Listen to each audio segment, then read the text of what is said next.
Good morning সবাইকে, Priyanka's ফ্যামিলিতে তোমাদের ওয়েলকাম। তো সকাল ঘড়িতে তখন ওই 6:30 মতো বাজে। তো 6:30 বাজেনি, 6:15-20 মতো। দেখো আমি রান্নাঘরে, কারণ মেয়ের টিফিন করছিলাম। সেদিন কালকে আমি মেয়ের টিফিনে দিয়েছিলাম আলু ভাজা আর রুটি দিয়েছিলাম। ভেবেছিলাম পরোটা করব, তো ভাবলাম থাক রুটি করে দিই। তো এই যে সকালবেলা ঘুম থেকে উঠে টুকটাক 5:30টায় উঠেছি। তো টুকটাক কাজকর্ম করে দেখো চলে এসেছি রান্নাঘরে রুটি আর আলু ভাজা দিতে। মাম্মাম ভালোবাসে আলু ভাজাটা বিশেষ করে। তো প্রত্যেক দিন একটা চিন্তা থাকে মেয়েটাকে কী টিফিন দেবো, যেটা দিলে ও পুরোটা খেয়ে আসবে। কিন্তু এখন যেহেতু পরীক্ষা চলছে ওদের, 10টার মধ্যে ছুটি হয়ে যাচ্ছে, তো সেই জন্য টিফিন বেশি ভারী দিচ্ছি না, হালকার মধ্যে দিচ্ছি। কারণ যেহেতু 10-10:30টার মধ্যে বাড়ি চলেই আসবে, তো এসে তারপর একটু ভাত খাইয়ে দেবো, সেই জন্য এই।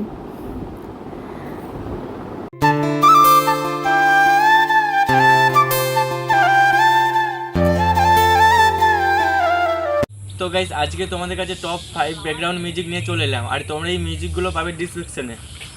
Number 1 music.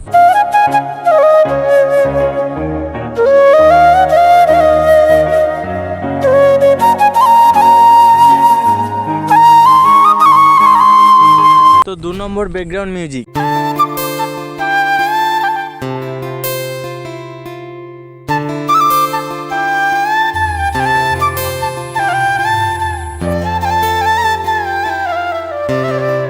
তিন নম্বর ব্যাকগ্রাউন্ড মিউজিক।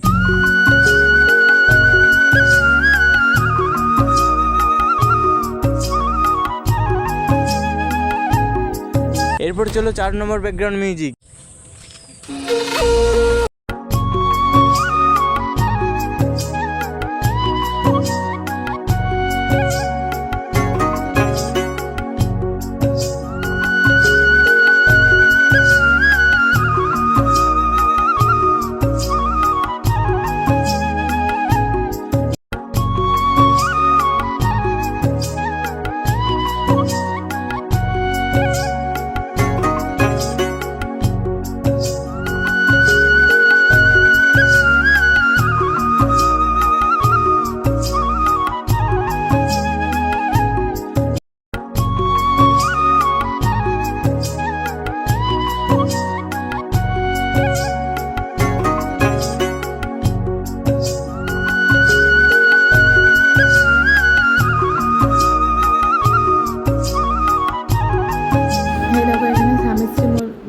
কচু শাক কাটতে বসেছি। তার কারণ হচ্ছে আমি কচু শাক খাওয়া হয়েছে, কিন্তু কোনোদিন আমি নিজে রান্না করিনি।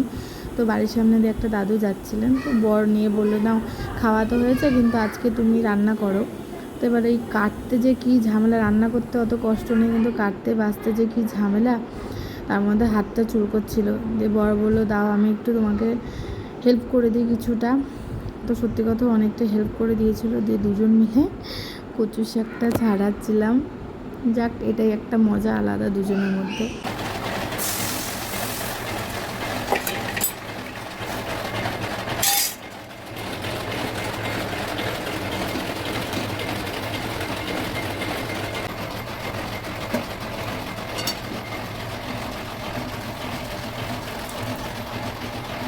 সকাল থেকে ভিডিও শুরু করেছি, কিন্তু এতক্ষণে আসলাম। তো এখন ঘড়িতে কটা বাজে, 11:30 11:15 মতো হবে।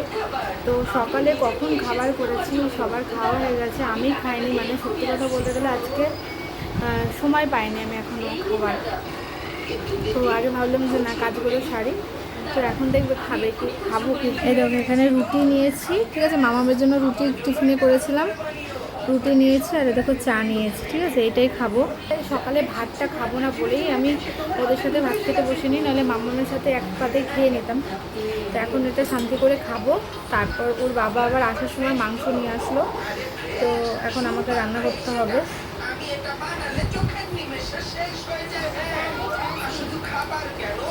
চলো পর।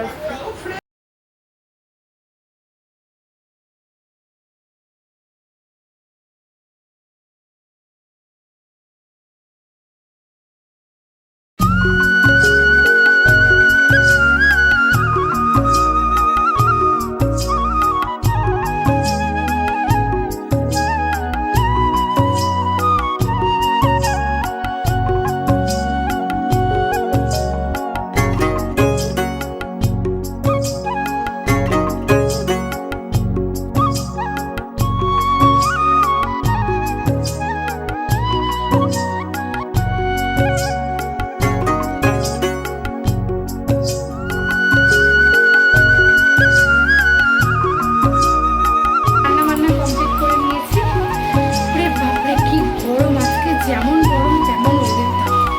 তো জামা কাপড় সকালে 7:30টায় কেচেছিলাম, কখন শুকিয়ে গেছে। চলো তোমাদেরকে একটু দেখিয়ে দিই। এই দেখো এখানে তো সকালে যে পেঁয়াজ দিয়ে মুসুরির ডাল করেছিলাম, ডাল আছে, হ্যাঁ, ভাত আছে, আর এই দেখো কচুর শাক আছে, ঠিক আছে, এই যে, আর এরকম এখানে আছে, আর কি গরম, এরকম এখানে আছে মাংস,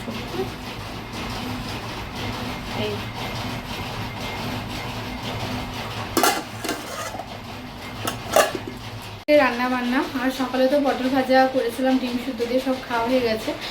তো আমি তো রুটি খেয়েছি, তোমাদের বললাম। আর আমি না কচুর লতিটা ছোলা ভেবেছিলাম দিয়ে করবো, কালকাতায় ছোলা ভিজাতে ভুলে গেছি, ঠিক আছে। তারপর ইলিশ মাছের মাথা দিয়ে করবো, পাইনি। চিংড়ি মাছ দিয়ে করবো, পাইনি। তো একদম প্লেন করেছে, আমি জানি না কেমন হবে, আমার তো মনে হচ্ছে না ভালো হয়েছে। তো যাই হোক, অপশন আছে মাংস। তো এখন আমি ঘরটা ঝাড়টা দিয়ে দিয়েছি, এখন আমি যাব স্নান করতে। তারপর পরে দেখা হচ্ছে তোমার সাথে, টাটা। বিকাল বাজে 5টা, আমি এতক্ষণও ভাত খাচ্ছি। মানে কী হয়েছে, আমি মামাকে ঘুম পাড়াচ্ছিলাম, আস্তে আস্তে বলছে এখন ঘুমোচ্ছে মামা, মামার বাবা। মামাকে ওকে খাওয়ালাম, দিয়ে 2:30 বাজে, তখন ভাবলাম ওকে ঘুম পাড়িয়ে নিই, তারপর আমি খাবো। এতটা খিদে ছিল না বলে, দিয়ে ওকে ঘুম পাড়াতে গিয়ে না আমি নিজেই ঘুমিয়ে পড়েছি। দিয়ে ওর বাবাও আজকে দেরি করে এসেছে অনেকটা, 4:30 বাজে, তখন ওর বাবা এসেছে। মানে আমার না হট করে ঘুম ভেঙে গেছে। মা অনেকবার ফোন করেছে, আমি ফোনটাও বুঝতেই পারিনি ফোন এসছে। তো এতক্ষণ আমি ওর বাবা স্নানটা করে ফেলে শুলো, মামা তো ঘুমোচ্ছে, এতক্ষণ আমি ভাত খাচ্ছি। অবস্থা, আমি বিকাল 5টায় ভাত খাচ্ছি, ভাতটা কখন হজম হবে জানি না।